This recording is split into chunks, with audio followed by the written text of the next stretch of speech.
Mais laissez-moi vous dire, dans quelques années ici, les Haïtiens vont bouleverser le monde. Oui. Et ça, je peux vous le garantir.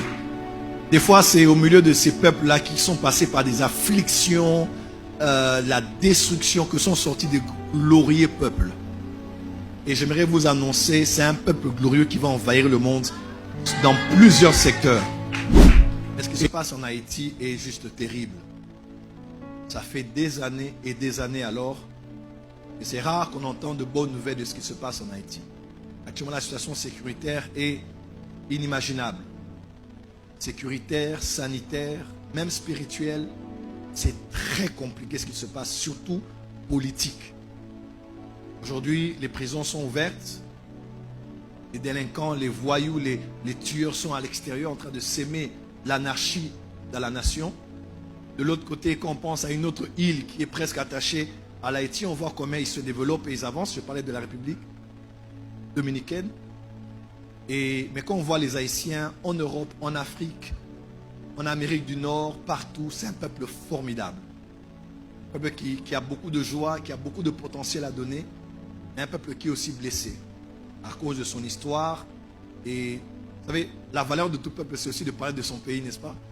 Quand tu dis je suis américain, tu penses à ton drapeau, à ton sol, à votre langue, à votre monnaie. Quand on pense aux Français, on dit non, France, c'est pas comme ça. Faites ça en Belgique. Faites ça ailleurs, pas ici.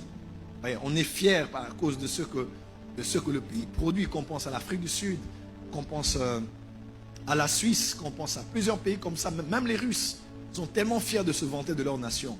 Et des fois, les Haïtiens n'ont pas de raison valable aujourd'hui de toujours se vanter de leur pays. Parce que quand on y pense, c'est toujours de manière négative. Mais laissez-moi vous dire, dans quelques années ici, les Haïtiens vont bouleverser le monde.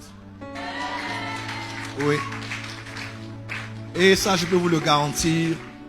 Des fois, c'est au milieu de ces peuples-là qui sont passés par des afflictions, la destruction, que sont sortis des glorieux peuples.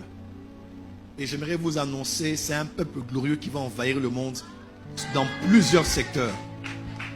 Et non seulement la diaspora sera en train d'émerger, mais la diaspora sera aussi en train de rentrer pour rebâtir et reconstruire ce pays. Aujourd'hui, c'est le jour pour eux, pour vous, pour nous. Amen. Voilà, on parle de la fête du drapeau. 222 ans maintenant. Et les Haïtiens ont hissé ce drapeau très haut, qui est le symbole de l'espoir. Et je crois que Dieu va faire grâce. Il n'y a pas une magie vaudou qui soit plus puissante que la puissance de Dieu. Il n'y a pas une malédiction dans la terre, dans les eaux, dans l'air, dans les montagnes qui soit plus puissant que le sang de Jésus. Il est écrit, si mon peuple sur lequel est invoqué mon nom s'humilie, prie. Je crois que les Haïtiens ont déjà fait ça en Haïti. Il est temps que Dieu guérisse la terre, qu'il guérisse le pays, qu'il guérisse la nation, qu'il unifie la nation, afin qu'elle ne soit plus un sujet de honte, mais de gloire sur la terre des vivants. J'aimerais que tous nous soyons debout et nous allons prier pour cette île, pour cette nation. Nous allons prier pour les Haïtiens, prier pour la restauration politique, pour la restauration de la sécurité. Tu vas juste élever la voix, élever les mains et commencer à prier comme si c'était ton propre pays. Nous sommes l'église et nous sommes des intercesseurs. Élève la voix et commence à prier au nom de Jésus.